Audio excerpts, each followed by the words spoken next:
I don't know why this is such a hard video for me to film. This is like the 5 million time that I'm recording this. Oh, I've recorded this like a week ago, maybe 2 weeks ago, and I felt like I was all over the place. I was taking a long time to formulate my sentences, and I don't know in what type of headspace I was at that time, but I'm just going to try to compose it as best as I can, really. You know, the short version of everything is my husband left to go overseas and got into a car accident.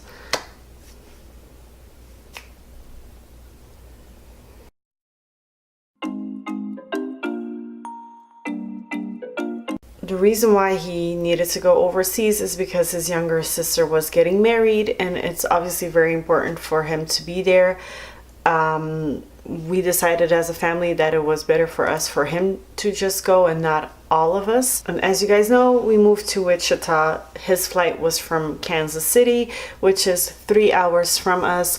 So basically he left us in the morning, and I wanted everything to be super smooth for him because he's already dealing with a lot health wise. Like he had a emergency surgery for his lung collapsed in 2016, so this was the first time he was going to be flying after that traumatic event, and he's obviously very worried, maybe slightly paranoid even, that his lung could collapse again because they don't know what caused it in the first place.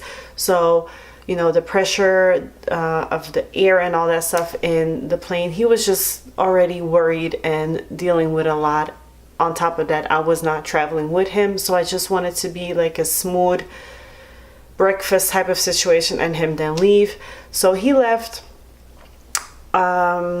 He called me an hour and a half later. I was at the park with Idris, so I was focusing on him. He was having the time of his life, and my husband called me and he asked me how I was doing, and my gut told me something was wrong. So my response to him saying, "Hi babe, how are you?" I said, "What happened?" No, I said, "Did something happen?" And he said, "Yes, it's fucked up," or something like that. And I said, "Okay, like what?" So he was on a toll route and there were other cars. They were all going slower than usual because of the rain. I don't think he told me that he felt it was slippery, but they were just going slower. And he said there was a puddle, which I did not see, and he felt like the car elevated and then all of a sudden it just started spinning. So he did not flip over, thank God. The car went to the right hand side and it just kept spinning like that. So 4 wheels on the ground, not on the side, anything like that. While he was spinning, he did not hit any other cars. He hit poles, he hit fences, and he hit barbed wire fences. And then he said that the car came to a complete stop a couple feet away from a river. So, I mean, obviously, I cannot explain to you what I felt at that moment because I was numb then and I'm still numb. I'm an emotional person, so I'm not quite understanding why I haven't cried about this yet. Obviously, I knew that Benjamin was well enough to make the call and call me. He also told me, because I asked him immediately, like, "Are you okay?" And he said, "I don't have anything other than knee pain." So I guess he must have, you know, hit his knees. Like, I don't know.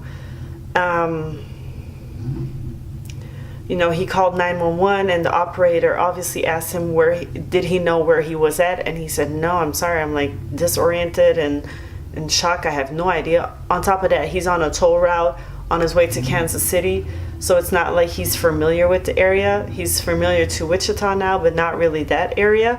And then the operator told him that they already got 2 calls in from people who saw that accident. So I'm so grateful that there were other people on a toll route, you know, at 8, 9 o'clock in the morning, because it was not busy at all, he told me. And that they gave, you know, the correct location because the police was able to get to him and all that good stuff. And, you know, hearing your husband tell you that he honestly thought that he was going to die is a feeling I cannot really explain or break down. It's me wanting to be there for him and console him at that time, and me also thinking like, no, we I don't know. I don't know, guys. I don't know. I also knew that he was going to continue his journey to Belgium, which I'm happy he did. He saw his parents, his siblings, you know, his family. He was at the wedding. His sister loved that he was there, you know, all that good stuff. But all I wanted in that moment was for him to come home so I could just, you know, touch him, breathe him, smell him, take care of him. I don't know how to explain it, but I didn't even go there. I didn't ask him, like, are you thinking about coming? Because I knew that if he felt like he was still well enough and stuff to travel, he was going to.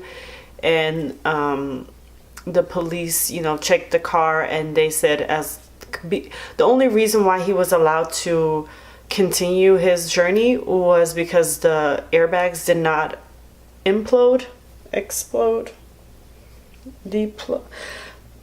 the airbags did not come out. I don't know what the correct term is to say it. Other than that, you know, he had a great time over there, and that's the most important thing. His family was super emotional, super happy to see him. And yeah, and he came back, and I have some clips of that. I have some clips from before he left, but it was just literally me packing, so I don't really feel the need to upload that. Hey guys, so it's Friday. My husband is on his way home. He's stopping at our local grocery store first, and I'm just feeling just like that. I don't know what it is, but that's exactly how I feel. I don't know if it's, you know, me seeing him, or if it's because I was doing some stuff before he gets here. Is it a combination? I have no idea. I'm just ready for him to be back home. Obviously, this is the first time seeing him since he left Wednesday, so it's been 9 days, I want to say, which is definitely not the longest we've been without each other, but it's the longest we've been without each other since having our son. And also, it's the first time seeing him after his car accident, so I'm not sure how I'm going to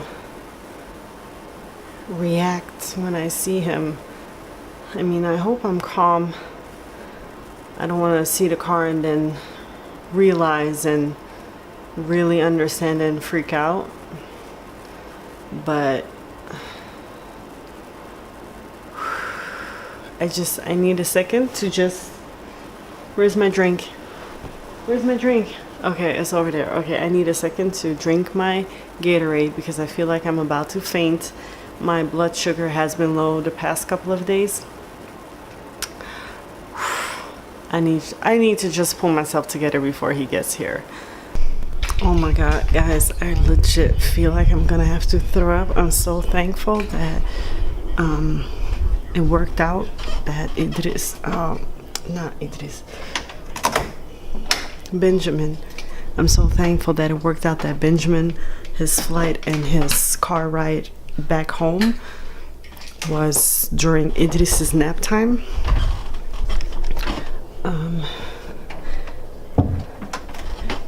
because I couldn't have handled Idris's excitement. I'm trying to see if it's focusing. Yeah, okay. So I couldn't handle Idris's excitement or his whatever his feelings gonna be, and my stuff, because I'm like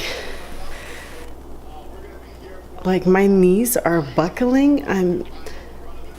My sugar has dropped so much. I'm not eating well, guys, and I know that, but I've also I have like a loss in appetite for the last couple of weeks, but this week was really wow.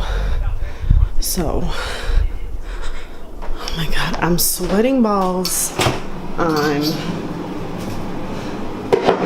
My armpits are super sweaty. I feel super lightheaded. My chest is like rock hard. Oh my god, the car just pulled up. Oh my god, the back of the car. Oh my god.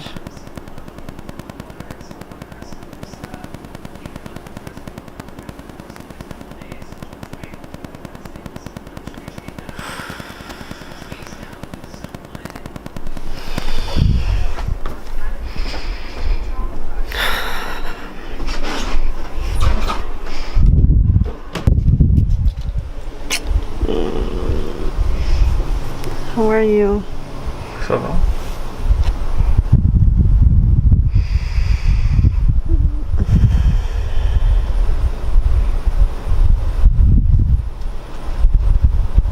Qu'est-ce que vão falar assim? Idris, kek.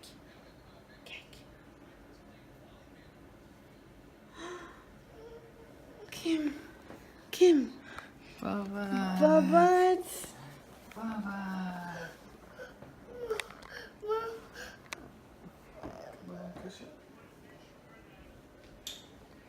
Ah, mas o Flink. Que nem foi? Que esse bobo?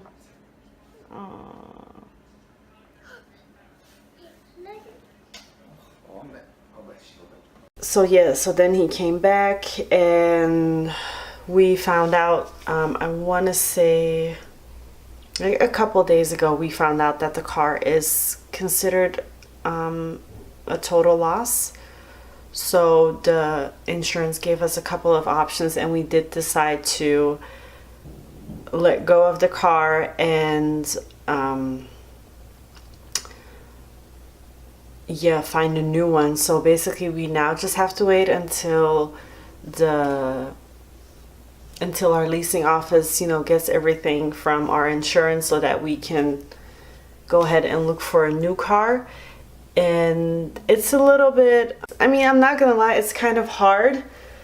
It was kind of hard parting ways with the car. I did a little bit, just because that car meant a lot to us. It was the first car that we were able to, go into it was our first time going to a car dealership period ever, because we're used to buying secondhand cars of people. Like in Belgium, that's what Benjamin did as well. So it was our first time going to a car dealership, showing up with good credit, which is important in the United States. That's not something that's done in Belgium.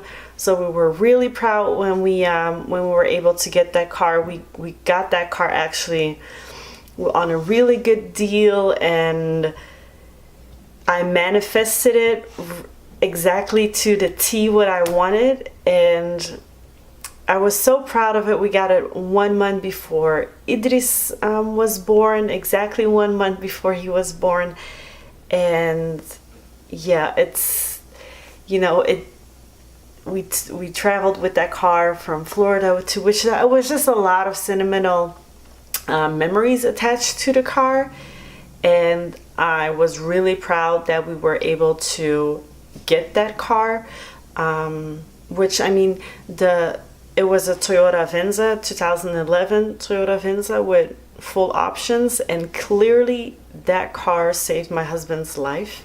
So I'm very grateful that we had that car, and clearly it was meant to serve a greater purpose than just driving us around. It was there to protect my husband, because if you see the barbed wire, like how deep the scratches were, and just my, you know, Benjamin could have gotten ejected out of the car.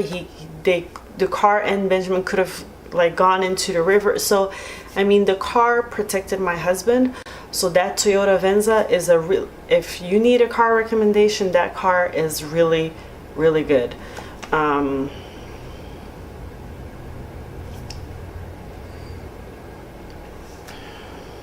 So yeah, so that's why we're kind of in limbo right now. That's why my nails are looking all jacked up, because I am cheap and I'm not paying an Uber to go get my nails done, because that's an extra $20 that could go somewhere else. I'm just not doing it. So currently we've been without a car for 1 week now. I don't know, like hopefully, inshallah, God willing, this week we're gonna get a car, and it's going to serve a great purpose for us as well. We're going to create more memories with it, safe memories with it. And so that's where I've been. My headspace has kind of been funky because of it. It's not that I'm sad, or I'm just in a blurb type of mood. I hope that makes sense. So the next videos will hopefully be more, not hopefully, the next videos will be more uplifting and more of my normal content. I'm planning on doing another what I eat in a day, some of my recent Amazon purchases. Idris's birthday is in the beginning of November, so I'm gonna share the birthday list that I created. So I'm gonna, I have stuff in mind. Also, I've been in the States now for 5 years, so I want to indulge in some pros and cons about all of that. And now that the car situation happened, that was maybe something that I had to go deeper into the topic of car insurance and the importance of it in the United States. So, but anyways, yeah, I hope this time I did a good time recording it, because the previous times I was like looking away constantly and stumbling over my words just because I was not focused. I wasn't crying on camera, I wasn't choking up, I was just not focused in telling the story, so it took me so much longer to tell the actual story. Anyways, thank you so much for watching, and if you would like, please send us some good vibes, good energy, and prayers. And yeah, thank you so much for watching, and I will see you in the next video, guys. Bye.